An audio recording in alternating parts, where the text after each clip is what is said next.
네, 여러분 안녕하세요. 빨간술 교수입니다. 오늘은 밀린 기능사 4번 문제, 밀린 기능사 4번 문제를 모델링과 NX 캠 작업까지 한번 같이 해보도록 하겠습니다. 자, 모델링을 하기 위해서는 우선 메뉴에서 삽입, 타스크 환경의 스케치. 자, 스케치를 시작해야겠죠. 스케치면은 플레인은 XY 플레인. 자, 벡터는 수평 호리존탈을 X축 방향으로 하고, 스케치 원점은 특별하게 손댈 게 없습니다. 항상 작업 파트 원점 사용으로 확인하시고, 저는 데이텀 좌표계를 좀 숨기도록 하겠습니다. 자, 렉탱글로 먼저 네모 그리는 게 기본이겠죠. 그 다음에 치수를, 자, 여기서부터 여기까지 69. 자, 그 다음에 세로는 70이네요. 자, 그 다음에 Y축에서 이쪽 모서리까지, 여기까지의 거리는 3.5, 16, 15, 이 세 개의 치수를 더한 값, 3.5 더하기 15 더하기 16, 엔터, 34.5네요. 자, 이번에는 X축에서 여기 있는 선까지 거리, 얘는 15에 20이니까, 여기 보시면 15에 20이죠. 자, 얘는 35가 되겠습니다. 자, 그러면 사각형은 정의가 됐고요. 그 다음에 여기 있는 이제 윤곽 형상들을 한번 그려보도록 하겠습니다. 그 전에 우리가 여기서 본다면, 자, 보통은 포켓부와 외곽 윤곽부가 별도로 나눠져 있는데, 이 4번 문제 같은 경우는 포켓부가 없죠.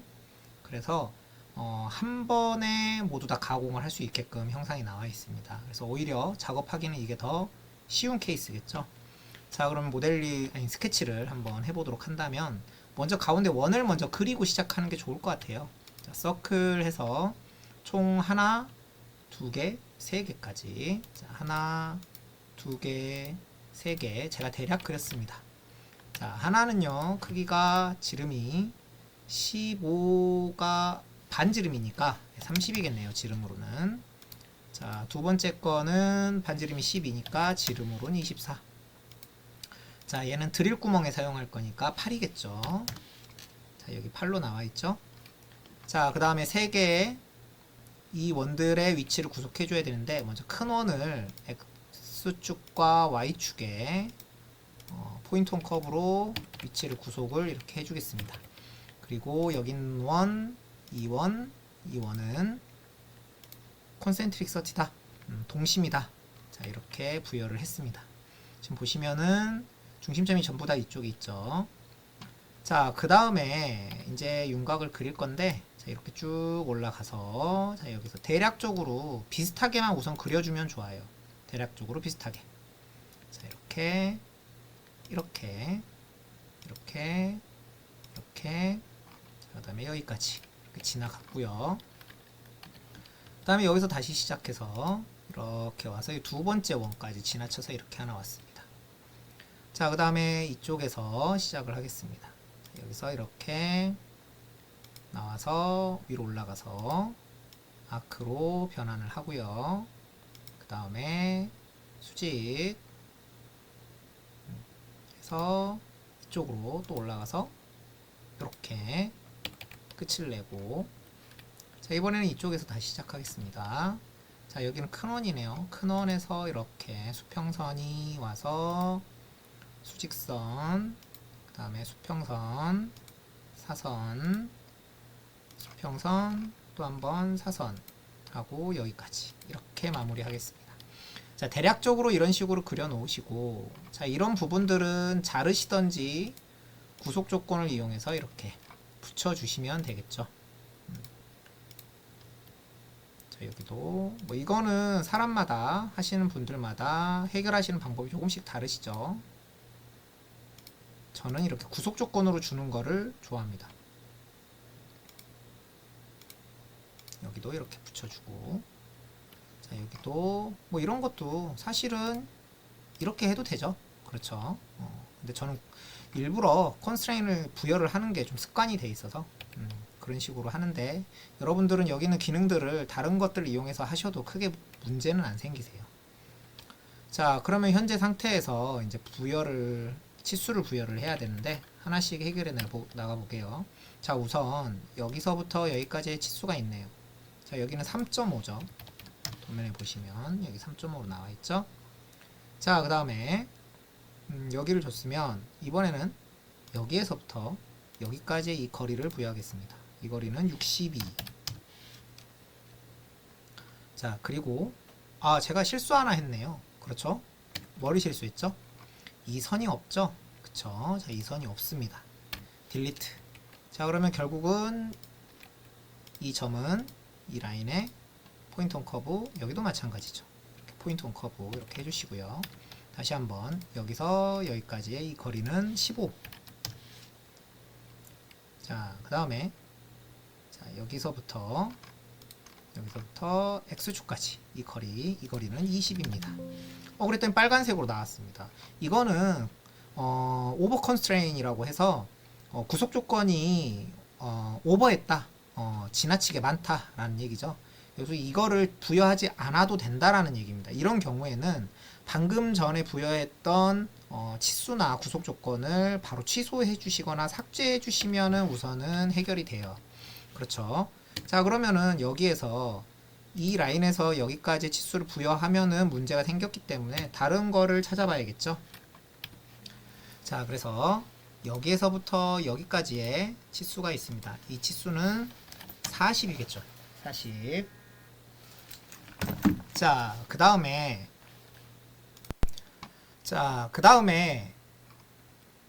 여기서부터 여기까지의 치수, 이 치수가 필요하겠죠. 자, 이 치수는 9로 나와 있네요. 9. 자, 그리고 여기 있는 선에서 여기 있는 선까지가 하나의 직선상이에요. 보시면 그렇죠. 그러면 여기서부터 여기까지 치수를 똑같이 9로 부여하든지, 또는 이 라인은 이 라인과 코리니어다, 동일 직선상에 있다 라고 이렇게 부여하시면 됩니다. 자, 그 다음에 이쪽에서부터 여기까지의 치수가 나와 있죠. 여기는 67로 부여하시면 되고, 자, 그 다음에 이 라인은 여기 있는 Y축과 몇 도죠? 18도를 갖고 있죠. 18도고, 그 다음에 여기 라인부터 여기 라인까지 거리가 12로 나와 있습니다. 그리고 이 라인에서 여기 있는 Y축까지의 거리는 6으로 나와 있죠. 그리고 Y축에서 여기 끝점까지의 이 수평거리는 10으로 나와 있습니다. 자, 그러면 간단하게 이쪽 부분이 전부 다 완전 구속이 끝이 났고요. 자, 그 다음에 이쪽 부분 한번 해결해 보겠습니다. 자, 이 라인에서 이 라인까지 이 거리는 24로 나와 있습니다. 24. 그리고 여기 아크의 중심점부터 이 라인까지의 이 거리는 9로 부여가 됐어요. 마침 여기를 보니까 이 라인이 수직이 부여가 되어 있지 않네요. 자, 버티컬 구속 조건을 부여를 하고요. 자, 그 다음에 여기에서부터 여기 있는 센터까지 이 거리가 16입니다. 16. 그리고 여기 있는 라인부터 여기 있는 선의 거리까지가 33.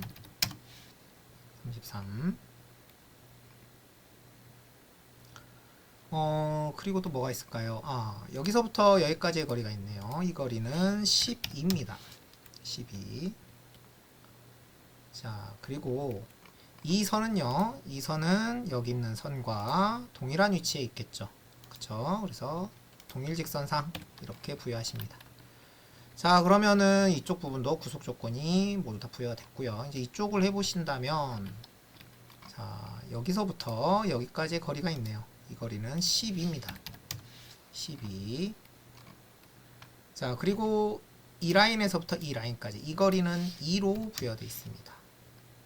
자, 그 다음에 Y축에서 이 포인트까지의 수평거리는 14. 그리고 Y축에서 이 거리까지, 여기 포인트까지는 15. 자, 그리고 여기에서 이 라인까지 이 수직거리는 9로 부여되어 있고요. 이 라인에서 이 라인까지의 이 각도는 60도입니다. 자, 그러면 이 각도가 보시면은, 자, 이렇게 60도가 부여는 됐지만 이 60도가 어떻게 뭐 자세를 갖고 있다고 해야 될까요? 아니면은 어떤 식으로 분할이 돼 있는지 그게 나와 있지 않죠? 그쵸? 지금 보시면 왔다 갔다 이렇게 움직이죠? 이 자유도 여기 보시면 프리덤 어로우라고 해서 이 자유도가 생성이 돼 있는 거를 잘 확인하시면 스케치하는데 굉장히 도움이 되십니다. 자, 지금 보시면 자유도가 이렇게 그러니까 X축 방향으로만 화살표가 돼 있죠. 이거는 Y축 방향으로는 움직이지 않는다. 즉 좌우로 X 방향으로만 움직인다라는 거를 보여주는 거예요. 자, 그러면은 이 도면을 근거를 했을 때 지금 이 각도의 분할이 전혀 나와 있지 않죠. 전체 각도만 60도라는 게 나와 있기 때문에 이런 경우는 치수 근거를 찾아봤는데 없다. 그럼 결국은 여기 있는 중심선을 기준으로 60도가 정이분할, 그러니까 즉 대칭형으로 돼 있다라고 판단을 하셔야 됩니다. 이런 경우는 그렇게 생각을 하셔야 됩니다. 자, 그래서 Y축에서 한쪽까지의 이 각도는 결국 30도가 되겠죠. 이런 식으로. 자, 그러면은 자, 보시면 스케치는 완전 구속이 끝났습니다. 자, 그러면 현재 상태에서 바로 모델링을 해도 되지만 이쪽 부분이 이따가 우리가 이제 돌출, 익스트루드를 할 때 커브의 셀렉션이 좋지가 못해요. 이렇게 막 여러 개 선들이 겹쳐 있으면 가능은 하지만 불편함이 있기 때문에 이런 거는 트림을 해버릴게요. 저는 트림을 스케치에서는 권장하진 않지만 그래도 이런 거는 좀 해주면 좋을 것 같습니다. 자, 스케치에서 트림은 좀 방향성을 가지면서 순서대로 하시는 게 가장 좋아요. 그거를 지키지 않으면 어떨 때는 구속 조건이 깨지는 경우가 있습니다. 자, 그래서 내가 만약에 여기를 트림을 하겠다. 그럼 여기 트림을 했으면 이쪽으로 천천히 가든지 이쪽으로 천천히 이렇게 순서대로 가시는 게 좋은데 지금 같은 경우는 이쪽으로 트림을 해 가셔야겠죠. 그래서 여기 해놓고 뭐 여기 하고 이런 식으로 하시지 말고 여기를 했으면 그 다음은 이쪽 커브, 그 다음은 이쪽 커브 이런 식으로 가셔야 된다는 거죠. 자, 여기 선택, 그 다음에 여기도 필요가 없죠. 여기도 선택. 자, 그 다음에 여기도 보시면 이 커브만 남고 나머지는 없어지죠. 이쪽으로 선택해서 여기 하면 쭉 이렇게 다 해결이 됩니다. 자, 그리고 나서 트림을 하셨으면 꼭 구속 조건이 문제가 없는지 이렇게 확인을 한번 해주시는 게 좋습니다. 자, 그럼 스케치가 끝이 났으니까 이번에는 이제 모델링을 시작을 해야겠죠. 자, 스케치에서 나와서 모델링을 합니다. 아주 간단하죠. 자, 돌출, 익스트루드 선택해서 자, 커브를 선택할 때는 항상 커넥티드 커브, 이 커브 룰이 연결된 곡선으로 선택이 돼 있는 상태에서 여기 있는 교차에서 정지, 스탑 앳 인터섹션을 반드시 활성화 시켜놔라. 이게 정말 좋은 기능이죠. 그래서 연결된 곡선 그리고 교차에서 정지 이 기능으로 이렇게 세팅을 해 놓으시고요. 곡선 섹션을 선택해 주시는 게 좋습니다. 자, 먼저 여기에 있는 외곽 네모를 선택을 할게요. 자, 이렇게 했죠. 자, 그러면 우리가 스케치를 XY 평면에 스케치를 했는데 우리 기능사 문제에서는 이게 항상 루틴이 정해져 있어요. 이 상태에서 벡터를 리버스 디렉션을 눌러서 아랫방향으로 가게끔 해줍니다. Z 마이너스 방향이죠. 보시면 여기가 Z 플러스니까 Z 마이너스 방향으로 하시되 보시면은 5mm만큼이 밑으로 내려가서 여기 있는 외곽의 네모가 익스트루드가 됩니다. 자, 그러면 결국은 시작의 거리를 5로 부여를 하셔서 지금 보시면은 여기가 제로인데 여기서 5mm만큼 떨어진 상태에서 익스트루드가 되는 거죠. 그리고 끝의 값은 여기 있는 값, 즉 23 전체 값을 주시면 되겠습니다. 자, 여기는 23이다 해주시면 자, 이렇게 되죠. 그 다음에 불은 되도록이면 인퍼드보다 없음으로 해주시는 게 좋습니다. 첫 번째 객체니까 없음으로 이렇게 일부러 선택해 주시는 게 좋습니다. 자, 그래서 확인. 자, 그럼 여기 이제 전체적인 블록 형상은 끝이 났고요. 자, 이 다음으로는 윤곽 형상. 자, 여기 눌러주면 이렇게 쭈르륵 되죠. 그 다음에 여기, 그 다음에 여기, 그 다음에 여기. 자, 이렇게 선택하시면 되겠네요. 자, 이렇게 해서 스타트는 0에서 시작을 해야겠죠, 이거는. 그리고 아랫방향으로 이렇게 익스트루드가 이렇게 되게끔 해주시고요. 그 다음에 끝의 값은 당연히 5겠죠. 5. 왜 그러냐면 여기서 여기까지는 5니까. 자, 5mm로 하고 불은 없음이 아니라 이거는 유나이트 결합으로 해주시면 되겠습니다. 자, 적용해 주시면 하나의 객체가 이렇게 되겠죠. 자, 이 상태에서 간단하게 마지막으로 가운데 있는 서클을 선택해서 방향은 반대. 자, 얘는 뭐를 하려는 거죠? 홀을 뚫으려는 거죠. 그렇죠. 그래서 끝은 그냥 끝부분까지 스루 올로 해주시고요. 불은 결합이 아니라 빼기, 서브트랙트로 선택해 주시면 됩니다. 자, 뭐 여기 보시면 이렇게 길게 나와 있잖아요. 이건 크게 신경 안 쓰셔도 돼요. 어차피 그냥 나중에 계산이 이렇게 끝까지 이렇게까지 되는 게 아니라 여기 정도로 끝이 납니다. 알아서 계산해줘요, 컴퓨터가. 자, 이렇게 해서 확인 누르시면 자, 이런 식으로 전체적인 형상은 끝이 났고요. 자, 이 상태에서 우리가 이제 챙길 거는 이런 엣지 블렌드나 챔퍼 이런 것만 신경 써주시면 되겠죠. 자, 모서리 블렌드 들어가서 값은 6이네요. 6으로 해 놓으시고, 자, 여기 요거 선택하시고요. 또 어딨죠? 여기도 있네요. 자, 이거 그 다음에 여기 그리고 여기도 6이네요. 여기와 여기 이것도 6이고요. 요걸로 끝이 나네요. 엣지 블렌드는 이렇게 끝이 나고 챔퍼 못따기는 5.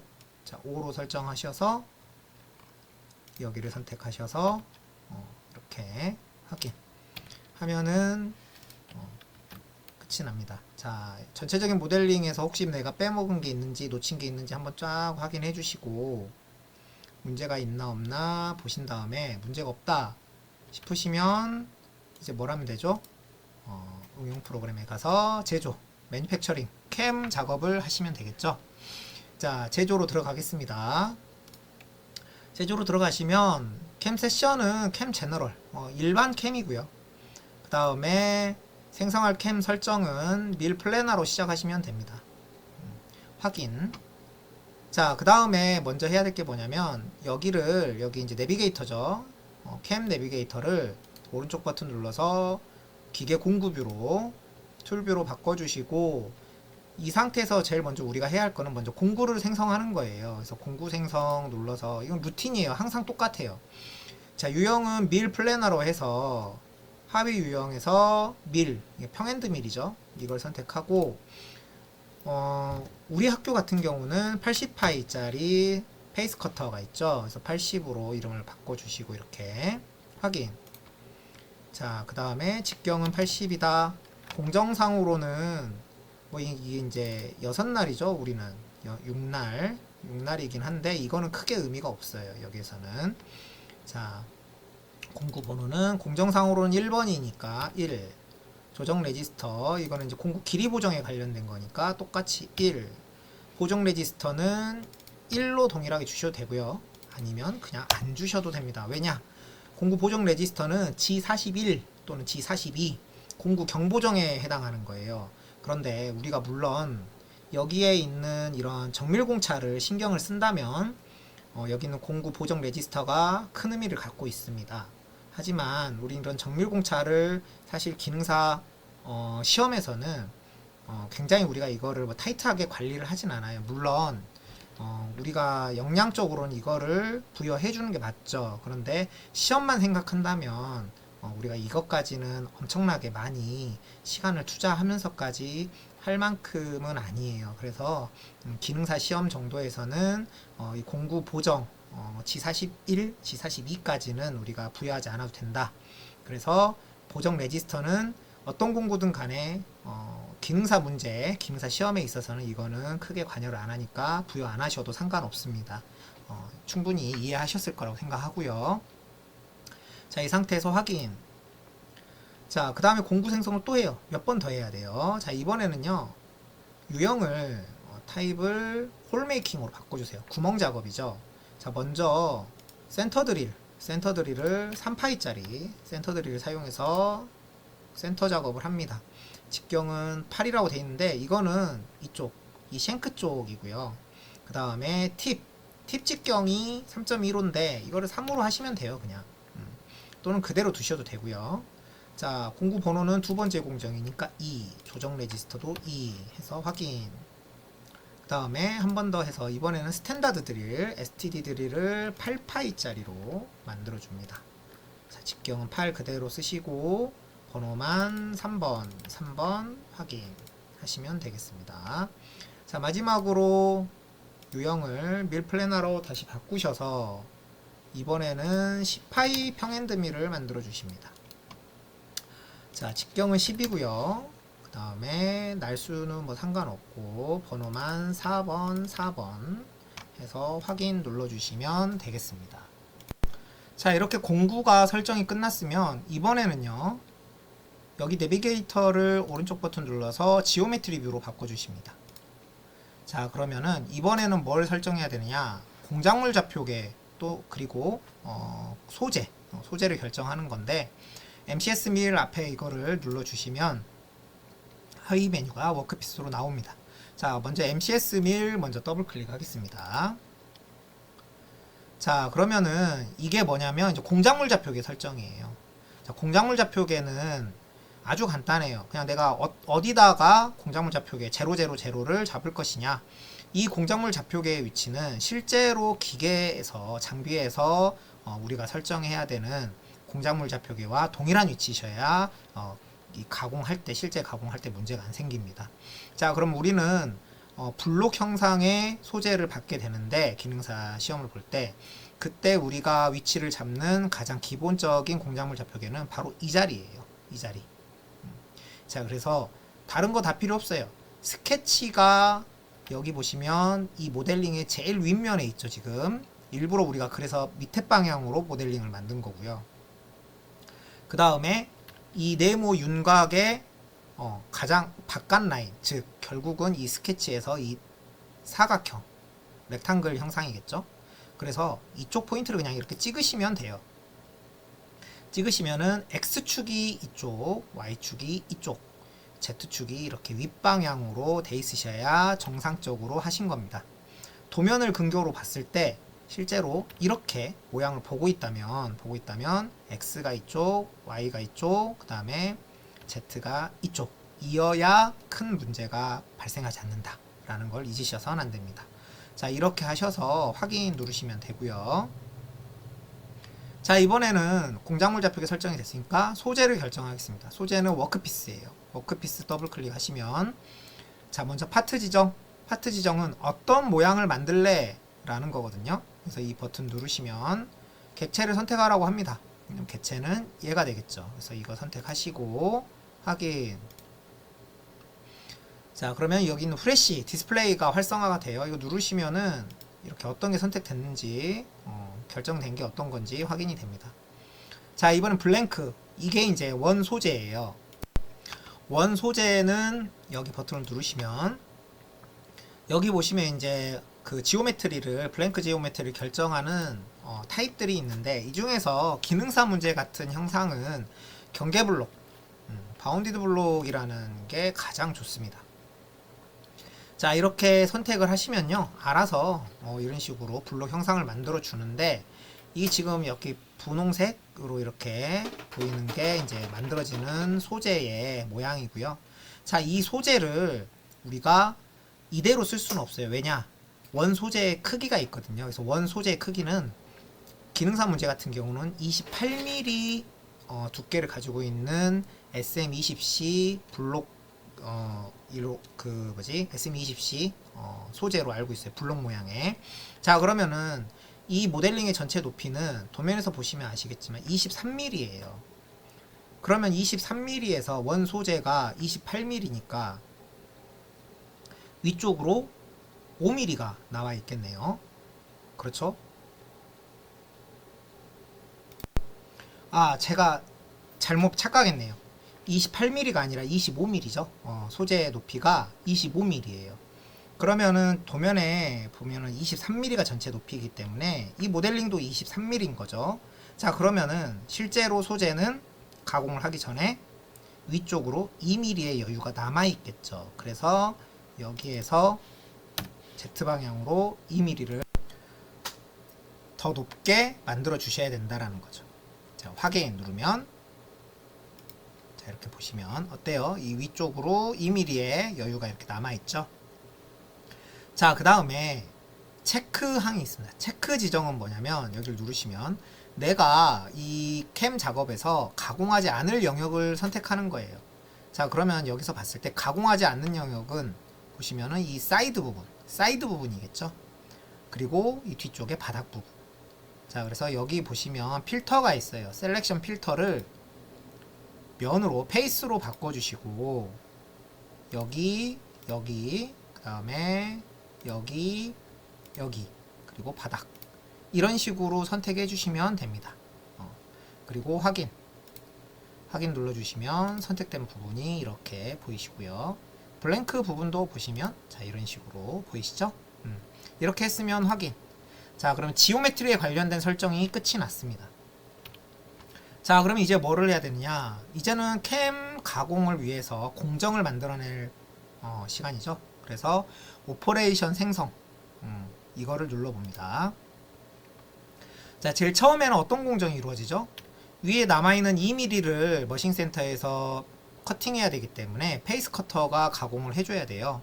그래서 페이스 커터 가공은 여기 보시면 유형의 밀 플래너에서 이거 경계가 포함된 몇 밀리 이거를 선택해 주십니다. 이거를 선택하시고 프로그램은 공구는 밀 80, 페이스 커터가 밀 80이니까 지오메트리는 워크피스, 방법은 밀 피니쉬로 선택하시고요. 자, 뭐 이름은 여러분들이 편하신 대로 만들어 주시면 됩니다. 자, 그래서 확인. 자, 그럼 이렇게 있는데 이 상태에서 면 경계 지정, 즉 페이스 커터가 가공할 부분이 어디냐, 어디까지냐 라는 건데 지금 보시면 이 소재의 전체 폭은 최대가 70이에요. 그런데 우리는 페이스 커터가 80파이죠. 그럼 결국은 80파이 페이스 커터가 한 번 센터에서 이렇게 지나가면 이 70mm 폭의 블록이 전부 다 커팅이 한 번에 다 된다라는 얘기입니다. 자, 그래서 면 경계는 여기 있는 윤곽을 이렇게 선택을 해주시면 돼요. 자, 그래서 면 경계 지정을 눌러주시고 선택 방법을 면으로 하지 마시고요. 곡선으로 하셔서 커브 룰을 연결된 곡선으로 하십니다. 그리고 외곽에 있는 사각형의 커브를 선택하시면 자, 이런 식으로 사각형이 한 번에 선택이 되시겠죠. 자, 이 상태에서 확인 누르시면 됩니다. 자, 여기까지 됐으면 자, 이제 우리가 뭐를 해야 되느냐. 아이고 이거 설정했던 게 다 날라갔네요. 자, 다시 한번 하겠습니다. 자, 여기 있는 건 뭐 다 됐으니까 이대로 해서 다시 요것만 곡선으로 해서 연결된 곡선 선택하고 확인 해서 자, 이 페이스 밀링 이 상태에서 이 공정은 꼭 요거를 선택해 주셔야 돼요. 공구 축을 천면의 수직이 아니라 Z 플러스 축 방향으로 이걸로 선택을 해 주셔야 돼요. 자, 그 다음에 이제 경로 설정에 보시면 절삭 패턴은 가공이 왔다 갔다 할 필요가 없어요. 그냥 2번 정도만 가공을 하면 되기 때문에 이쪽으로 와서 이쪽에서 한 번 또 떠서 한 번 이 정도로 가공하시면 됩니다. 그래서 직으로 하시면 되고요. 스텝 오버는 툴플랫으로 하시되 평평한 직경의 퍼센트를 100으로 해 주셔야 80파이 가공으로 한 번에 전체 면적을 가공할 수가 있습니다. 그래서 100으로 해주시고요. 자, 블랭크는 위쪽에 2mm가 남아있죠. 그러니까 블랭크 거리는 2. 자, 절삭당 깊이는 몇으로 할 것이냐. 한 번 가공할 때 몇 mm 할 거냐. 이거 안전하게 하시는 게 킹왕 짱이에요. 그래서 절삭당 깊이는 1로 하십니다. 그러면 2번 가공하게 되겠죠. 자, 바닥은 스톡이 0이고요. 자, 절삭 매개 변수 눌러서 자, 그 다음에 전략 부분에 보시면 하향 절삭인데 절삭 각도는 지정을 하겠다 라고 돼 있는데 뭐 이거 0으로 하셔도 되고요. 또는 벡터를 누르셔서 X방향 이렇게 갈 거잖아요. 그러니까 이거를 선택해 주시면 이렇게 벡터 방향이 나옵니다. 이렇게 하셔서 절삭 영역에 보시면은 요런 것들 중에서 공구 돌출을 100%로 해주십니다. 그리고 확인. 다음에 비절삭이동 넌커팅 무브에 가셔서 닫힌 영역의 진입 유형을 꼭 플런지로 해주셔야 돼요. 그렇지 않으면 페이스 커터가 막 뭐 이상하게 내려옵니다. 뭐 예를 들어서 나선이다. 그러면 이렇게 뱅글뱅글 돌면서 나오는 거죠. 그래서 플런지로 해서 수직으로 그냥 내려오게끔. 자, 그 다음에 열린 영역에서 이런 것들 보시면은 다른 거는 설정하실 게 없는데 길이와 최소 간격거리라는 게 있어요. 자, 이거는 공작물에서 공구가 얼마나 가깝게 붙어 있는 상태에서 내려올 것이냐. 결국은 이런 경우는 여기에서 내려와서 이렇게 가공을 해서 다시 올라갈 건데, 내려오는 위치가 이 소재와 얼마나 멀리 떨어져 있느냐. 여기에서 내려오면 멀잖아요. 그렇죠. 멀리 떨어져 있느냐를 결정을 하게 되는 겁니다. 이거는 붙으면 붙을수록, 이 소재에 붙으면 붙을수록 어떤 결과가 나오죠? 가공할 때 이동 경로가 짧기 때문에 가공 시간이 줄어들겠죠. 단축되겠죠. 그러나 너무 가깝게 되면 어때요? 이 소재와 공구가 자칫하면 부딪힐 수 있는 상황이 나올 수도 있겠죠. 우리가 실수를 한다면. 그러면 사고가 나기 때문에 사고 위험성이 높아집니다. 자, 그래서 이거는 적당한 거를 선택해야 되는데, 얘와 얘가 같은 의미를 가지고 있어요. 이 길이와 최소 간격거리가. 그런데 길이는 0으로 하시고요. 최소 간격거리만 부여를 하십니다. 얘는 20에서 30%면 되세요. 그래서 저는 20을 주도록 하겠습니다. 그럼 이게 다른데, 이게 서로 두 개가 있는데 어떤 의미로 같냐? 그러니까 예를 들어서 제가 최소 간격거리를 20%로 해놨어요. 그런데 길이를 50으로 해놨어요. 그러면은 당연히 50만큼 떨어지게 됩니다. 그런데 길이를 20으로 해놓고 최소 간격을 50으로 해놓으면은 여기 있는 길이는 무시가 돼요. 즉 최소 간격거리가 중요하게 되는 거죠. 어떻게 보면은. 그래서 길이는 그냥 0으로 해놓으시고, 또는 최소 간격거리와 동일하게 해놓으시고 최소 간격거리를 조정하시는 게 차라리 나으시다라고 말씀을 드리고 싶어요. 자, 그래서 20 정도 해놓으시면 되겠습니다. 자, 그리고 확인. 자, 그 다음에 이속 및 속도. 자, 이거는 이제 기계, 그 다음에 공구, 뭐 이런 것들을 종합적으로 판단하셔가지고 절삭 조건을 부여하셔야 되는데, 우리 학교 같은 경우는 사용하는 공구와 기계의 최적화를 보시면은 스핀들 속도는 400, 제가 기억에 400으로 기억을 합니다. 400. 스핀들 속도는 400. 그리고 절삭 이송 속도는 10. 아니 100이죠. 10이 아니라. 이렇게 제가 아마 세팅을 해놨을 거예요. 그리고 더보기 부분에 진입을 50%로 낮춰줍니다. 자, 이렇게 설정을 해놓으시고 확인. 자, 그 다음에 기계 제어라는 게 있어요. 기계 제어에 보시면 시작 이벤트가 있습니다. 경로, 패스, 스타트 이벤트. 자, 여기에 이 스패너를 눌러서 쭉 내려보시면 시퀀스 넘버라는 게 있습니다. 얘는 이제 시퀀스 블록 넘버예요. 자, 이거를 더블 클릭해서 상태를 사용자 정의, 번호 유형은 오프, 이렇게 하셔서 확인 누르시면 이벤트가 하나 생겨납니다. 자, 여기까지 하셨으면 제너레이트, 생성을 누르시면 이런 식으로 경로가 두 번에 걸쳐서 1mm씩 가공이 되겠죠. 자, 그리고 검증 눌러서 3D 동적으로 하셔서 플레이 누르시면 이렇게 가공 한 번, 두 번, 자, 이런 식으로 페이스 커터를 하시면 됩니다. 자, 그 다음에 확인. 자, 이렇게 하면은 페이스 커터가 끝이 나고요. 자, 다시 한번 오퍼레이션 생성해서 이번에는요, 유형을 홀메이킹으로 바꾸십니다. 이제 구멍 작업이죠.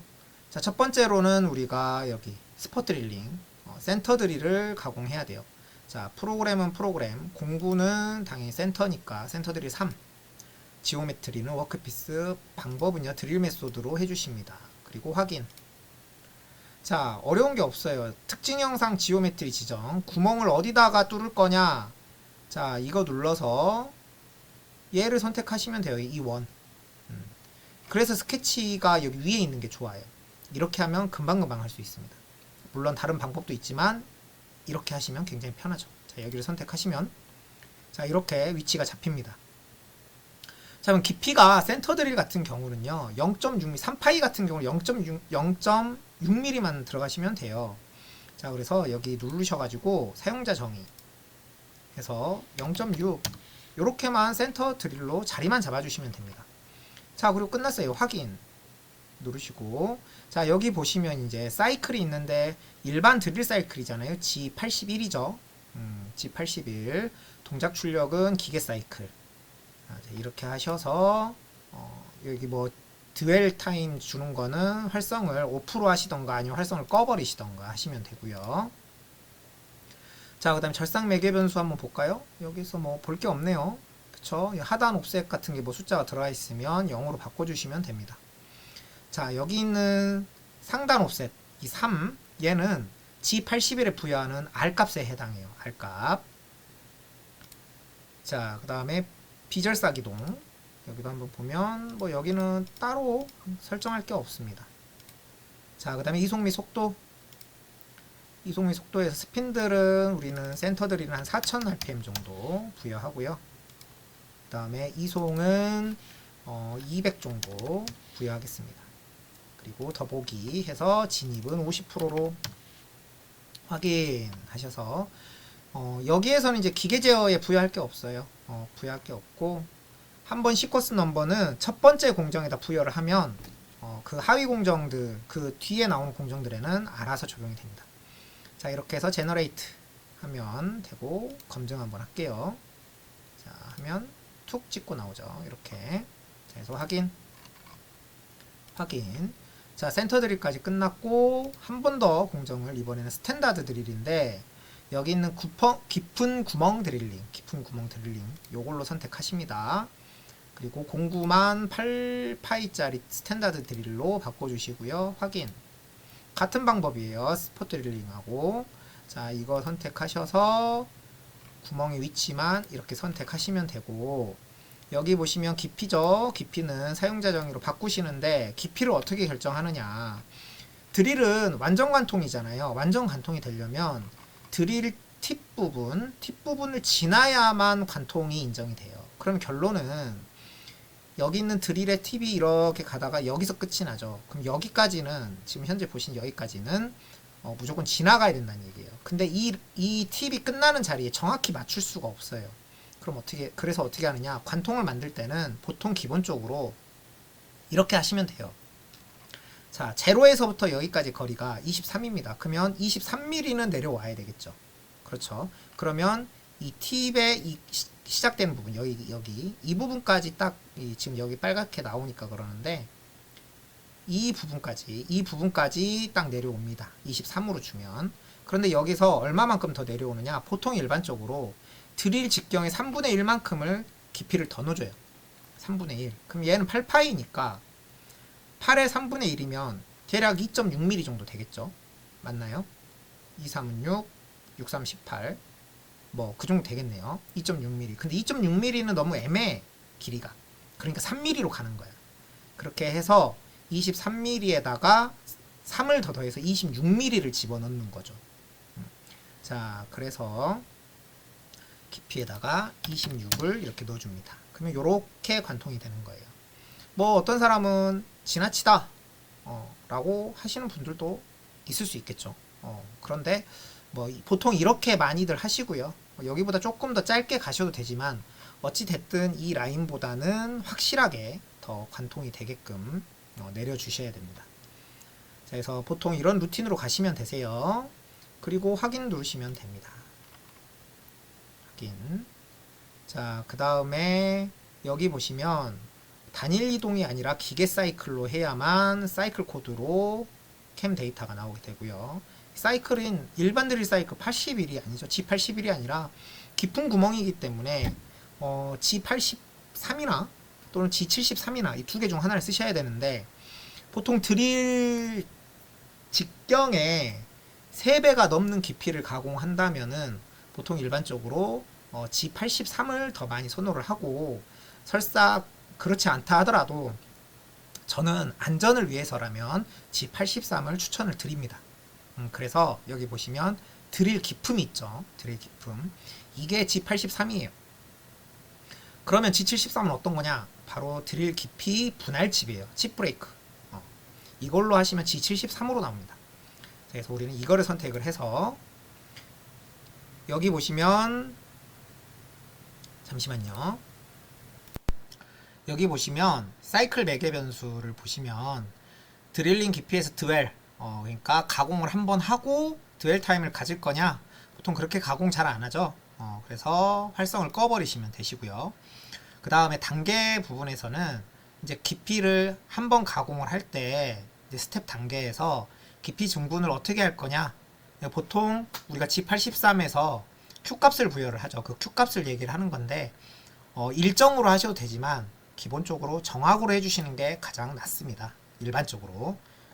그래서 거리는 2 정도 또는 3 정도 이렇게 부여하시면 됩니다. 자, 그 다음에 여기 절삭매개 변수, 여기에서도 뭐 딱히 할 건 없죠. 뭐 여기가 이런 데나 이 2.5가 뭘 의미하는지 모르겠는데 이거 뭐 0으로 바꿔줄까요? 그렇게 하고, 비절삭이동, 비절삭이동도 딱히 건들 게 없습니다. 자, 이송미 속도. 자, 드릴 같은 경우는 뭐 스핀들 속도는 한 1200 정도 주시고요. 하이스 드릴. 절삭은 120 정도 주시면 되고, 더보기에는 딱히 없어요. 그래서 확인. 자, 그 다음에 제너레이트 하시면 자, 이렇게 가공이 되는 게 나옵니다. 자, 3D로 한번 확인할게요. 쿵팡. 자, 가공이 되죠. 그래서 이렇게 하면 되겠습니다. 자, 확인. 자, 마지막이에요. 이제 마지막 드릴까지 가공했으니까 이제는 유형을 밀 플래너로 바꿔서 엔드밀 윤곽 작업. 자, 이걸로 플로어 앤 월, 바닥 및 벽면이라는 이 오퍼레이션으로 공구만 밀 10으로 바꿔주시고요. 방법은 밀 피니쉬 확인 해서 바닥을 지정을 해라. 자, 이 버튼 눌러서 가공할 바닥이 여기죠. 여기. 자, 여기 선택하시면 되겠습니다. 이렇게. 그리고 확인. 자, 그 다음에 절삭 패턴은 파트 따르기.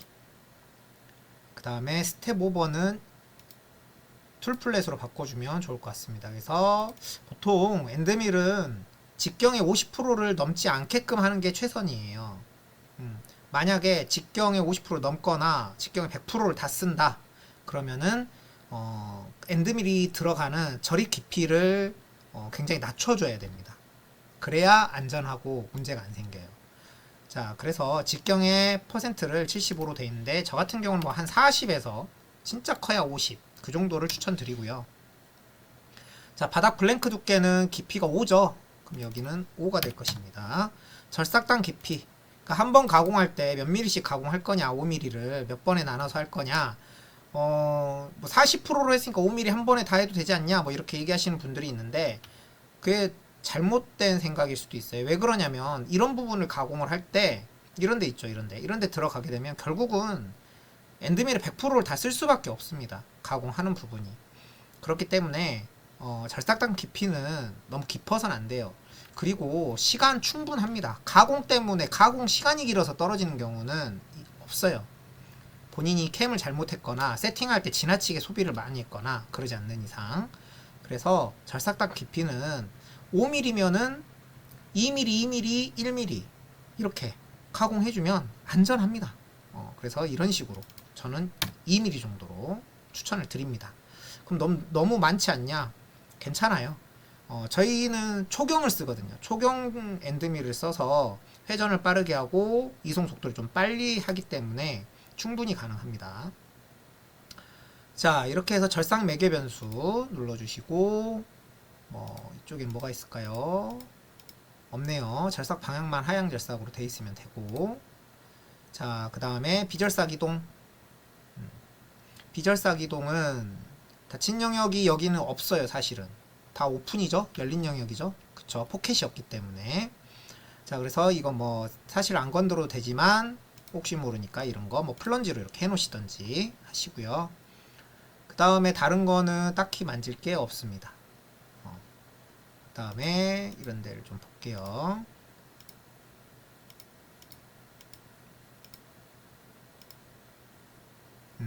됐습니다. 확인하시고, 자, 이속 및 속도 하셔가지고 스핀들 속도는 3000에서 3200 정도. 초경일 경우입니다. 초경일 경우 만약에 일반 하이스였다 그러면 한 100, 1400 정도 주시는 게 좋을 것 같아요. 1400에서 뭐 1200 정도. 그리고 초경 같은 경우는 이송 속도가 3200에 300 정도 주시면 되는데, 저기 일반 하이스 같은 경우는 뭐 120에서 100 정도 주시는 게 좋지 않을까. 뭐 아니면 조금 플러스 마이너스 한 10 정도 더 주시면, 더 주거나 마이너스 하거나 뭐 그러면 될 것 같아요. 자, 이렇게 해서 더보기 해서 진입은 50% 하고 확인. 자, 이렇게 해놓고 제너레이트를 할게요. 그럼 이렇게 나오는데 제가 하나 놓친 게 있는 것 같아요. 절삭 매개 변수에 있나? 잠시만요. 제한 부분, 절삭 매개 변수에서 제한 부분에 여기 보시면 공구 돌출이라는 게 있습니다.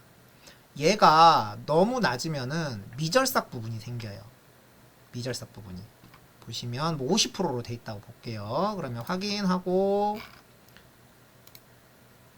여기서 3D로 경로를 확인하면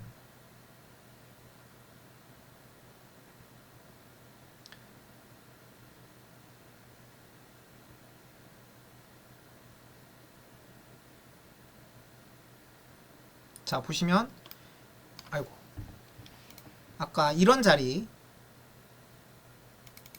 다시 한번 이런 자리 있죠. 이런 자리 지금 보시면 이런 자리 막 미절삭이 일어났죠. 이런 게 있습니다. 이런 게 발생을 하게 되는데, 이런 것들을 없애려면 아까 보셨던 이 공구 돌출 부분을 조정을 하셔야 돼요. 그래서 이거를 만약에 100으로 했을 경우, 100으로 했을 경우는 제너레이터를 한번 해야겠죠. 자, 보시면 공구의 경로가 훨씬 더 많아졌죠. 그쵸? 그리고 나서 보신다면 가공은 미절삭이 안 생깁니다. 그런데 지나치게 패스가 그 공구 툴 패스가 많기 때문에 좀 비효율적인 가공 결과가 나와요. 그러니까 너무 시간이 오래 걸리는 거죠. 쓸데없이. 그래서 이거를 여러분들이 여기에서 적당한 수준으로, 그러니까 미절삭 부분이 나오진 않는데 가공 경로는 조금 심플하게 나올 수 있는 수준으로 찾아주셔야 돼요. 보통 뭐 이런 건 한 60% 정도 해볼까요? 60%로 하면 보시면은 툴패스 보시면 어때요? 이런 데가 없죠. 여기도 없네요. 이런 데도 툴패스가 없잖아요. 그럼 가공을 안 한다는 얘기거든. 그러니까 결국은 이런 걸 보시면서 여러분이 조금씩 조정해야 되겠죠. 뭐 70%로 바꿔볼게요. 시고 제너레이트. 자, 이번에는 있죠. 여기가 없는 것 같은데 이 상태에서 제가 한번 돌려볼게요.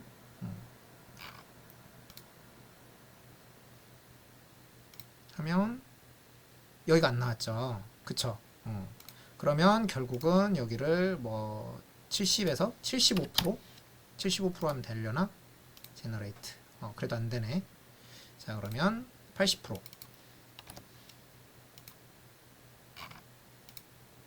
80%로 하니까 여기가 나왔네요. 그렇죠? 자, 이렇게 해서 하시는 게 그나마 좀 경로를 좀 적게 하고 미절삭은 없게끔 가공을 다 할 수 있다.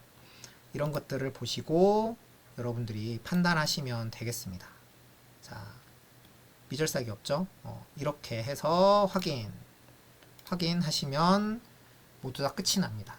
자, 그러면 이제 포스트 프로세스 워크피스에다 대고 이 4개의 공정을 전부 다 출력을 해야 되기 때문에 오른쪽 버튼 포스트 프로세스 워크피스에 대고 하시는 게 좋습니다.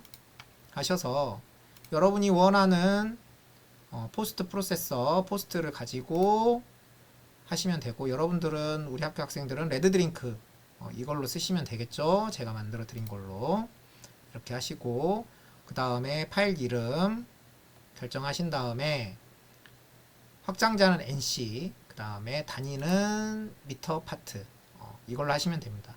물론 포스트 자체가 미터법으로 결정이 돼 있지만 혹시 모르니까 이렇게 해주시는 게 좋아요. 그리고 확인 누르시면 결정된 캠 데이터가 이렇게 출력이 됩니다. 자, 보시면은 쭉 나와 있죠. 공정마다 M01도 다 들어가 있고요. M08도 다 들어가 있습니다. 이런 거. 그리고 M09도 다 들어가 있고. 그래서 이 포스트만 쓰시면 문제가 안 돼요. 근데 여기 4개에 있는 이 블록은 도저히 지울 방법이 없더라고. 그래서 이거는 4개밖에 안 되니까 이 블록 넘버는 그대로 두셔도 되고, 찝찝하면 지우셔도 되고요. 그 다음에 여기 있는 프로그램 넘버, 프로그램 제목은 여러분들이 그때 상황에 맞춰서 바꿔주시면 되겠습니다. 자, 그리고 H01 이런 것들도 다 보시고요. 보셔서 문제가 없는지, 이 캠 데이터가 나왔다 해서 신뢰하시면 안 돼요. 한 번 정도는 본인이 쑥 서칭을 다 해주셔야 돼요. 쭉 하셔서 내가 뭐 실수가 있을 만한 부분 그런 것들 한 번씩 확인하시고 제출하셔서 장비에서 작업하시는 게 맞다고 생각이 듭니다. 자, 오늘은 여기까지로 오늘의 공부를 마무리하도록 하겠습니다. 여러분들 공부 열심히 하세요. 바이바이.